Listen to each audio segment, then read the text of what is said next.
I know a lot of people want to see the Pro 2s and Pro 4s for the first time, may have missed qualifying. They'll be out on the track. We'll be racing out here till approximately 5 o'clock.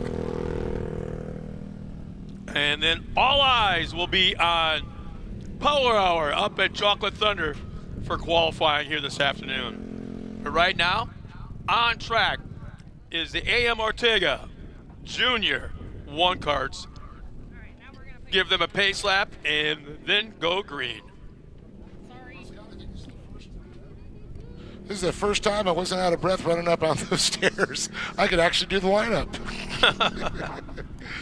All right, starting in the back of the field here, we got Penelope Scafuto in the 224. We got Michael Scafuto right next to her sister, I guess, in the 236. We got Samuel Gibbs in the 215, Brixton Wirt in the 241 in row 2. And up on the front row, on the outside, is going to be the 225 of Brody Glaze. And Mr. Consistency, Ian Torfey, on the pole in the 297. Oliver Golding, one of our defending champion, our Protection Turbo, walking by. We'll see him there, walking around with his pop. So cool to see. He's got that Rose Bowl wave down. Hey, Dave, he kind of had that. He led with the elbow and everything. Got the wave. Now it looks like I've got my timing and scoring up. That is awesome. And as I look, I'm monitoring fans that are watching us on our Facebook page. Austin Bolson has checked in. Good to see you, Austin.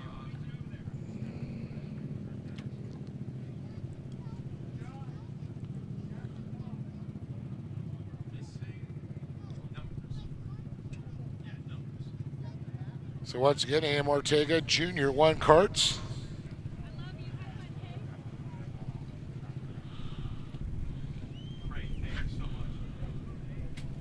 Green flag is out, 10 laps remaining as they're going out there. And you know what, Dave, we talked about this in qualifying. Didn't have a whole lot of fans here because they, you know what, they're kind of sleeping in, didn't get their coffee yet from Racer Coffees. But we're getting some fans out here now. A lot of times during the weekend, yeah, we got the trucks, you know, we got the Pro 2s, we got the Pro Lights, and, you know, the stock trucks and all that. A lot of times, it's these kids right here that have stolen the show. They're the show stealers for sure. I always say, without the youth, we wouldn't have these older, drivers, and we watch them move up. And I don't know if I'm dating myself or yourself, Scott, but how many young drivers from back in the day that we've seen that are now NASCAR drivers, like pro motocross racers to, big pro drivers, and it's so great to see, to watch that.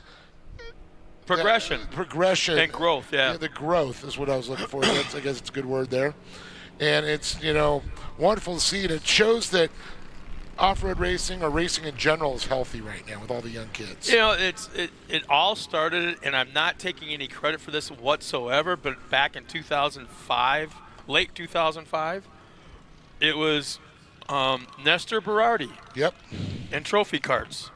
He came to Jim Baldwin. Actually, he came to me, and I'm new to California. I'm new to working full-time in the front office of the short course series. And he came to me and showed me these things. I'm like, holy smokes. And then it took about 6-7 months of prodding, poking, kicking in the shins, kicking him in the butt, slapping him upside the head, of Alex Stryler and myself to Jim Baldwin to bring trophy karts into the series. And we finally sold them on it after a long time. And right now, we talked about this morning, 5 drivers in the all 3 of the NASCAR series or classes, 5 drivers that are running in NASCAR came from trophy karts. Yep. Well, speaking of trophy karts, we're underway. The Optima Batteries green flag has waved. Torfey out front, leading them there. We got a little battle between Glaze and Wirt in that second position that's battling in third. But I remember the first time I saw him, they came out to one of the promoters I was working with at Lake Elsinore, Heather. Back then it was Heather Brobeck, but Podium put on the first ones, as well as we were doing the first UTV races. I remember it was Travis, and I remember the Attacks. They were the ones that really brought that racing there. And then the Georges and the Arthurs, and just watch the evolution of the UTVs as well as the trophy carts has been so cool. It's kind of scary when you think about it, because when we were selling this idea to Jim Baldwin, Alex and I didn't know exactly how to explain it to him and sell him on the idea. We needed to create a fan base for short course off-road racing. We needed to start something young, and we called it Cradle to Grave. We needed, and I'm like, kind of creepy, but it worked. Basically, we want race fans as young as possible and right up to when we bury you. Yeah, absolutely. So that's what's so cool about it. But yeah, Nestor, he did create a monster. So the great thing, we're seeing the 297 there of Ian Torfey out front. Thank you. So we got Scott Peterson checking in from Arizona, going, "Go Brody Glaze," from Uncle Scotty. Then Sean Painter checks in, "Yeah, the good old core days." But on track, Ian Torfey still maintains that top spot. Brody Glaze right now in that second.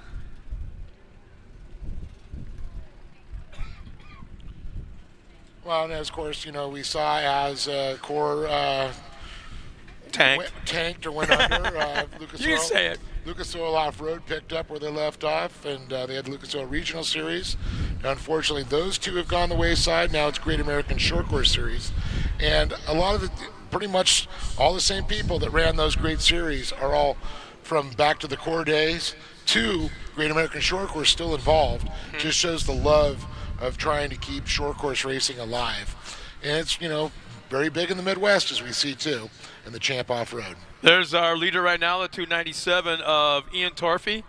A moment ago, we were watching the battle for second and third between Glaze and Wirt, which was going on. But man, look at Torfey huck that truck sideways in the corners, pitching it. And there's the battle. Yeah, there's the battle for second as they kind of duck behind the banking there. So Torfey, Glaze, Wirt, Gibbs, and then you got Scafuto. Here comes. All right, there we go.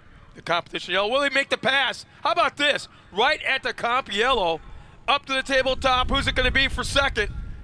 It looked like Wirt made the pass before the yellow flag. It's hard to tell. I think he did.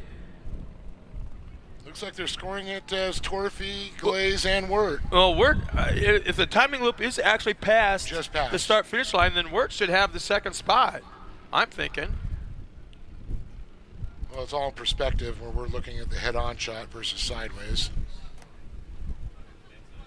They're going to get them all lined up. Now they're going to go nose to tail. Now, Scott, it's an interesting story about the competition caution. The good old core days. Yeah, we used to see runaways, and, Rob McCachran was one of those guys that would just run away and just,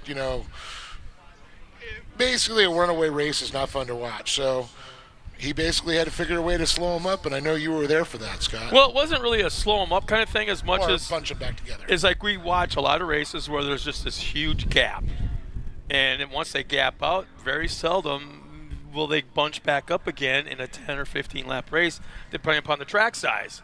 And Jim Baldwin, in his wisdom, and I'm going to say that, yeah, his wisdom, yep. It was his idea. And it really had nothing to do with McCachran, but there is a McCachran rule. Yeah, there was a McCachran rule. But this had nothing to do with Rob McCachran, but he wanted to create excitement for the fans. Yeah. He wanted to create something as far as strategy goes for the crews. And a competition at the halfway point did just that. Everybody questioned it. Oh, man, we argued like crazy in the boardroom at Core for quite a while about that, but Jim Baldwin put his fist down and said, we're going to do it. That's it. We're doing it at the next race. And at that first race, everybody questioned it. The second race, everybody questioned it. By the third race weekend, guys started getting it. Yeah, they started getting it. And the TV commentators and producers like, oh, we love this. The crew started getting it. Okay, we're setting our trucks up for the second half. We're not going to beat up everything in the first half. That's where the new strategies came into. Yeah, exactly. Yeah. And it's been instituted ever since. And every single series since then has adopted the comp caution. Well, an example is, okay, and it happens a lot, believe it or not. You get a flat tire, 1 lap to go in the before the competition yellow. You get a flat tire. You can pull into the hot pits, get that tire changed, and come back out on the track and still be in the lead lap, and you're not out of the race. Yeah. Before, if you had a Not flat lap tire, down, you were out of the race. You one flat tire, you're done. It didn't matter. With that comp yellow, you're not. I mean, you still have a shot. Well, we're back underway here after that comp caution. Just a little backstory. I thought everybody would want to know what we're doing out there. Ian Torfey still leads. Brody Glaze, Brixton Wirt, Samuel Gibbs. That battle's been going on for quite a while. Probably for like 2 laps before the comp yellow, and it's still going on now, and it looks like he's going to pull up alongside the outside. It's a right-hand turn into turn 1 as Wirt's on the outside. Now watch to see if he ducks the inside. Checks up a little bit. Yeah, he does. Yep. He'll duck to the inside. Oh. See if he can do a slide job. And how about that? He made me proud because I called it before it came. Yeah, attaboy. You like the great Kreskin there, Scott. But no, that was really cool to see. And he'd been pressuring Glaze for a long time. But then he makes a little bit of a mistake right there and over-rotates and scrubs off a lot of speed, but still hanging out of that spot. These 3 kids have been fighting all last year for that podium positions, for the top spot, back and forth. And you can see they've put some time in the off season trying to figure out, working on new skills. And Brody Glaze just showed one of those new skills. Yeah, Jason Chompers, he's a Midwest guy. We talked about him this morning. At one point, he was the crew chief, very young crew chief for Scott Douglas in a Pro 4. He goes back in the day when the GOAT, Scott Taylor, won by half a lap. Yep. Yeah, exactly. He should be walking around here, I'm sure. So it sounds like Sean Painter's going to be getting a trophy kart racing next year with his 4-year-old son. Very cool. That is awesome to hear, Sean. 2 laps remaining. How about that? We got cool graphics of the AM Ortega Junior 1 kart race. Torfey continues to lead here. So we watch little battles in the back there. The 236 machine there, Michael Scafuto. Then you got Penelope Scafuto right behind him. Don't let your sister beat you. Oh, that's going to be a long ride. Oh, well, not for her. Yeah. Yeah, atta girl. I don't know if they're sisters or cousins, or brother or sister, but I'm assuming. Someone give them looks like new drivers here to us. Now keep in mind, fans, if you're here for the 4400 race or for King of the Hammers classes, qualifying is going on right now up at Chocolate Thunder. My compass is screwed up out here in the lake bed. I think that would be east of us, up in the mountains. Actually, if you're looking at us up on the stage, it'd be to our 11 o'clock. Our 11 o'clock, off to the left a little bit, straight out. That would be northeast. What? You're kidding me. Yeah. Oh, yeah, it would be. Okay, because the sun sets behind us. Why didn't I think of that? Sunrise in the east, sets in the west. Dave whips out his cell phone. He's got some crazy app. I got my compass. I was a Boy Scout. Yeah, Jason checks in again and goes, was always a negative fan about the competition caution. After the years have moved on, it's not as bad as I thought. That's pretty cool. Cole Mamers checked in. Yeah, Cole.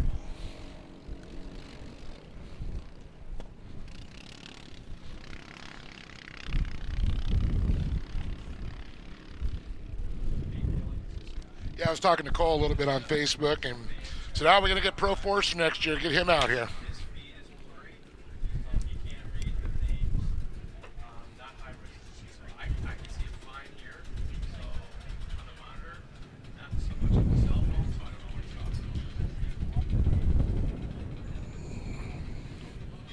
So Torfey, Wirt, and Glaze. So I'm going to go out and talk to them.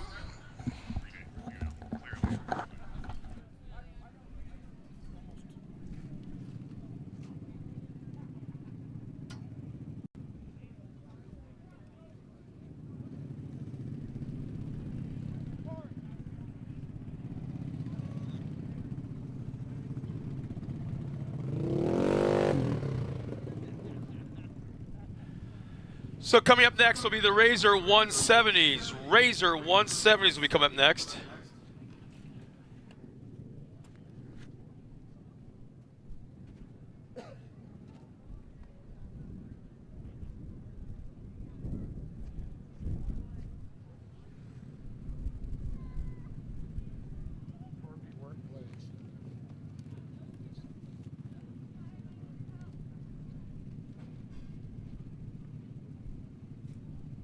I'm trying to get that info for you.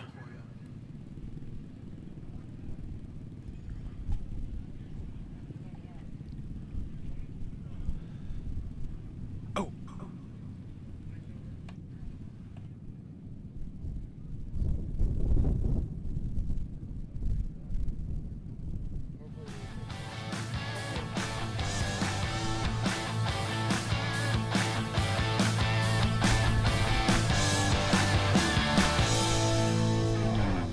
It's just so quiet. It was like, God, put some music on or something. Because I jam music at the races and all kinds of fun stuff. For sure, yeah. All right.